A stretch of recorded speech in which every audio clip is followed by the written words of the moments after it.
Hi everybody, my name is Fady Azmi. I am a lecturer of internal medicine, endocrinology and diabetes unit, Mansoura University.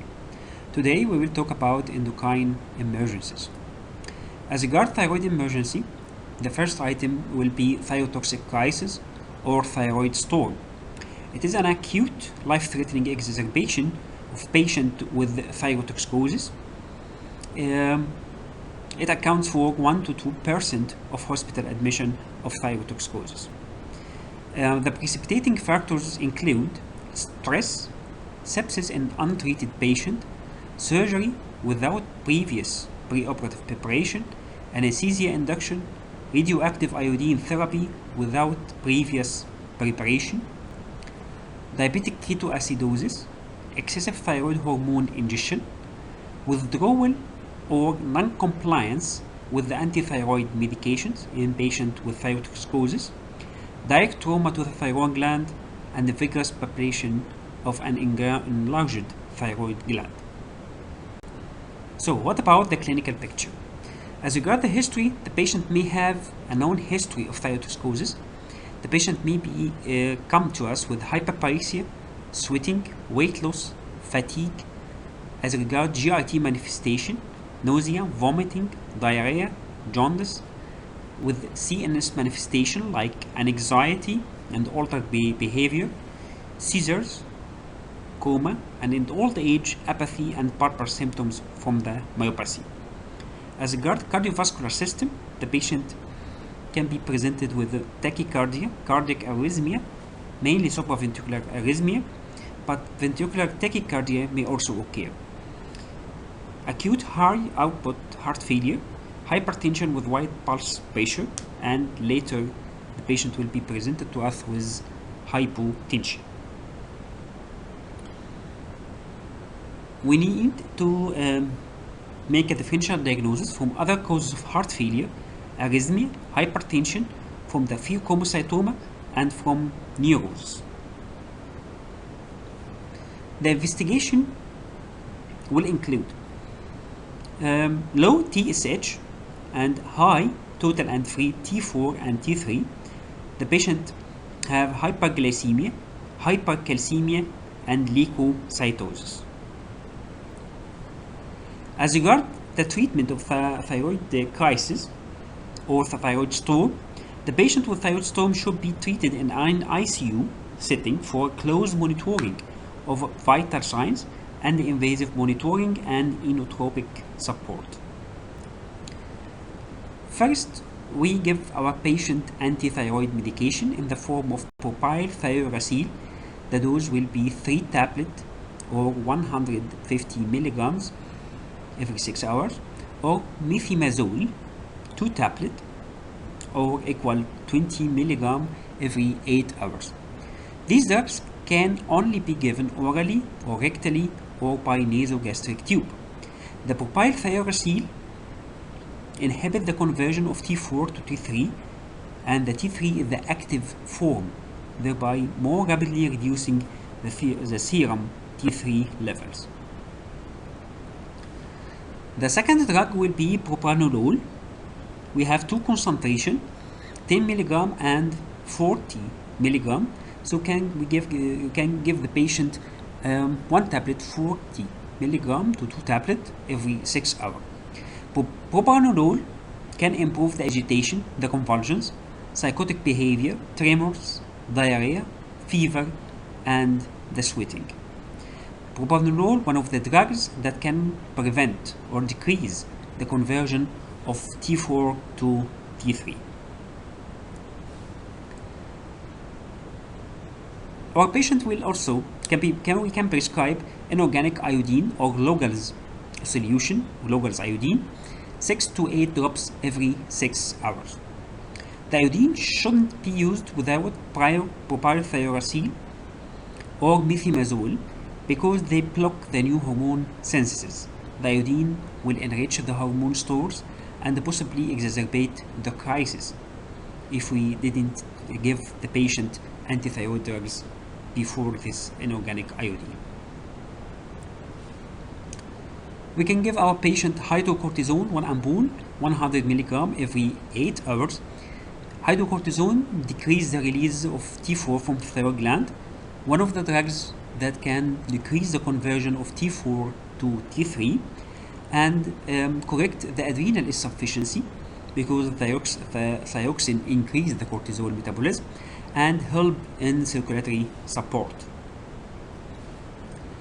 We can give our patients symptomatic treatment in the form of antipyretics, ice bags, and acetaminophen. We should avoid use of aspirin as it displays the T4 from the thyroid binding globulin. We can give the patient intravenous fluid for the dehydration, digoxin and diuretic for AF and heart failure, nasogastric tube for the pulpar palsy, nausea, and vomiting. The last item is treatment of the cause and the precipitating factors. Like infection, we give the patient broad-spectrum antibiotic. So this is the first item, thyroid storm or thyrotoxic crisis. The second item will be mixed edema coma.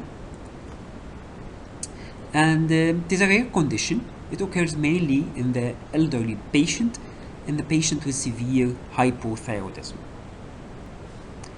The precipitating factors include hypothermia, infection, cerebrovascular accident, drugs like anesthetics, tranquilizers, sedatives, narcotics, trauma, and gastrointestinal bleeding.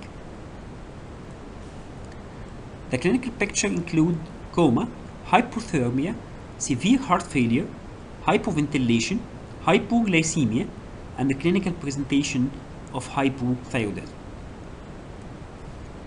This is the ECG in a patient with mixed edema coma and shows sinus bradycardia. Laboratory tests include low free T4 and high TSH, and if the T4 is low and if we have low TSH, we consider pituitary hypothyroidism, and hyponatremia is the main electrolyte disturbance in the mixed edema coma. What about the management? ICU admission may be required for ventilatory support and the IV medications. Parenteral thyroxine can be given. Electrolytes we need for water restriction because of the hyponatremia and avoid fluid overload, and we should avoid the sedation. We can give the patient oxygen by ventilation if necessary. We need to do gradual rewarming because rapid rewarming will lead to vasodilatation of the blood vessels and lead to hypotension. We can give the patient hydrocortisone, one ampoule, 100 milligram IV. Then we give 50 milligrams every 6 hours if the adrenal insufficiency occurred or suspected. We can give also intravenous glucose.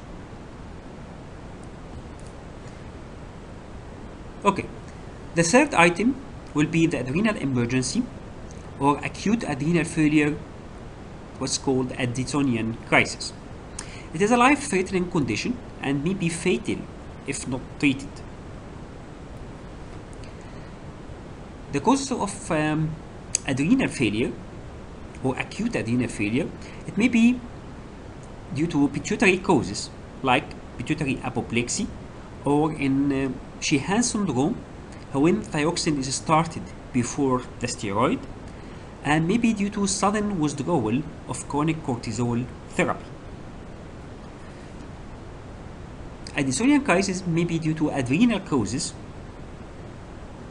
which may be acute on top of chronic, like Addison patient exposed to stress, severe infection, salt restriction, and severe vomiting or diarrhea, or it may be due to acute state from the start, like adrenal hemorrhage due to septicemia or complication of anticoagulant usage. It may be due to massive thrombosis of the adrenal veins, as in the pregnancy or DIC, bilateral adrenalectomy without adequate cortisol replacement. So the causes may be due to pituitary or adrenal causes. The clinical picture, it is an exaggerated features of Addison disease. This is a sudden onset of anemia, hypotension, dehydration, and maybe hypovolemic shock, hypoglycemia up to coma, and severe nausea, vomiting, pain, and diarrhea. If this patient is not treated urgently, the patient passes to coma and death. Differential diagnoses include other causes of gastroenteritis, medical causes of acute abdomen, other causes of refractory hypotension, and differential diagnosis of the cause. As regards laboratory investigation, the plasma cortisol level will be low, and the plasma ACTH level will be high in the primary adrenal failure and low in the secondary adrenal failure. We need to do ACTH stimulation test, synectine test. We have two types of this test. The first one is short test, and this test used to differentiate between the adrenal failure and low normal cortisol level.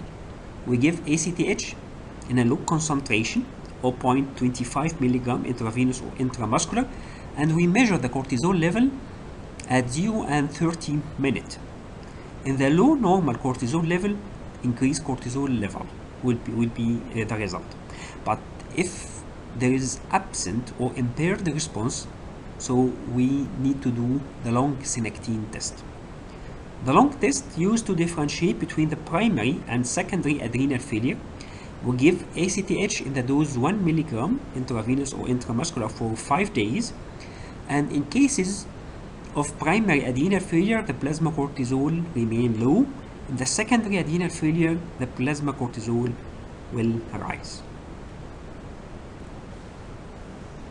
Other laboratory investigation include normocytic normocomic anemia, decreased plasma blood glucose, low plasma sodium, high potassium, and metabolic acidosis, hypercalcemia, polyuria, and increase the level of sodium and in the urine, and with a low potassium in the urine.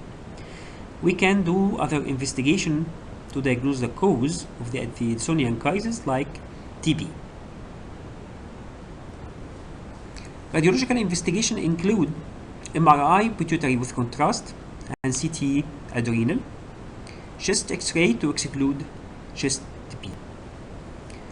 The treatment include: number 1, prevention. We should avoid sudden withdrawal of steroid in a patient with chronic adrenal failure.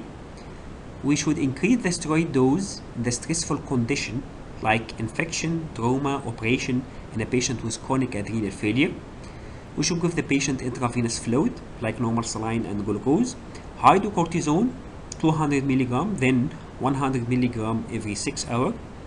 We should treat the cause like infection, and after stabilization we can treat this patient as a chronic adrenal failure. Thank you for you all.